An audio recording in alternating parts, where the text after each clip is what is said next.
અંકલેશ્વરના કોસંબડી નજીક હાટ બજાર ભરાય છે। દર શનિવારે ભરાતા હાટ બજારમાં લોકો જીવન જરૂરિયાતની ખરીદી કરવા જતા હોય છે।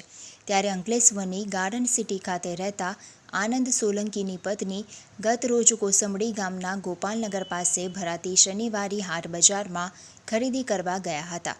તે દરમિયાન મહિલાના ગળામાં રહેલ અંદાજિત 2 લાખની કિંમતની સોનાની ચેન તોડી ગઠિયો ફરાર થઈ ગયો હતો।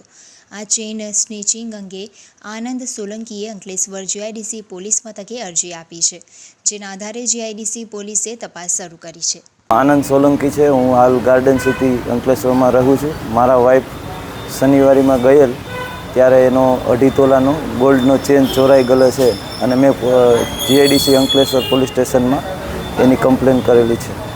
કેટલાની ચેન છે તમારી? 2.4 તોલા છે, એટલે અત્યારની હાલની કન્ડિશન પ્રમાણે 2 લાખ રૂપિયાની છે।